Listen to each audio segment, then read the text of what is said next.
పసిడి ధరలు ఒక్కసారిగా పెరిగాయి. దీంతో తులం బంగారం ధర మళ్ళీ ₹1,00,000 మార్కును దాటింది. గత 4 రోజుల్లోనే తులం రేటు 4,000 వరకు పెరిగింది. ఈ ఏడాది తొలి నాళ్లలో 1,00,000 మార్కు దాటి వెనక్కి తగ్గిన పసిడి ధరలు ఇక అందరికీ అందుబాటులోకి వస్తాయి అనుకున్నా మళ్ళీ అందనంత ఎత్తుకు దూసుకెళ్లడం ఆందోళన కలిగిస్తుంది. రోజు రోజుకు పెరుగుతూ భయపెడుతున్నాయి. మరోవైపు వెండి రేటు సైతం రికార్డు స్థాయిలో పరుగులు పెడుతోంది. అమెరికా ట్రేడ్ పాలసీ, ట్రంప్ టారిఫ్లు, బంగారం పెట్టుబడులు ఇలా చాలా కారణాలు బంగారం పెరుగుదలకు దోహదపడుతున్నాయి. ఈ క్రమంలో జూన్ 15వ తేదీన హైదరాబాద్ మార్కెట్లో బంగారం, వెండి ఎంత స్థాయికి చేరిందో తెలుసుకుందాం. ప్రస్తుతం స్పాట్ గోల్డ్ రేట్ ఒక ఔన్సుకు $3,433 దాటి ట్రేడ్ అవుతోంది.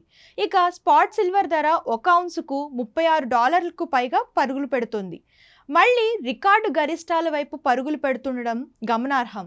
ఇక ఇండియన్ కరెన్సీ రూపాయి విలువ క్రితం రోజుతో పోలిస్తే ఇవాళ స్థిరంగానే ఉంది. ప్రస్తుతం డాలర్తో పోలిస్తే గ్లోబల్ మార్కెట్లలో 86.180 వద్ద అమ్ముడవుతోంది. హైదరాబాద్ మార్కెట్లలో బంగారం ధరలు వరుసగా 4 రోజులు పెరిగాయి. క్రితం రోజు ఒక్కసారిగా 2,120 మేర పెరిగిన 24 క్యారెట్ల స్వచ్ఛమైన బంగారం తులం రేటు ఇవాళ మరో 280 పెరిగింది. దీంతో 4 రోజుల్లోనే 4,000 వరకు దూసుకెళ్తోంది. ఇవాళ తులం బంగారం రేటు 1,01,680 వద్దకు ఎగబాకింది. ఇక 22 క్యారెట్ల ఆభరణాల గోల్డ్ రేటు మరో ₹250 మేర పెరిగింది. దీంతో తులం ధర 93,200 వద్దకు చేరింది. ఇక వెండి రేటు గతంలో ఎన్నడూ లేని విధంగా దూసుకెళ్తూ బంబేలెత్తిస్తుంది.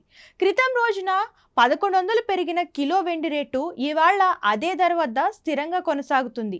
హైదరాబాద్ మార్కెట్లలో కిలో వెండి జూన్ 15వ తేదీన ₹1,20,000 మార్కు వద్ద ఉంది.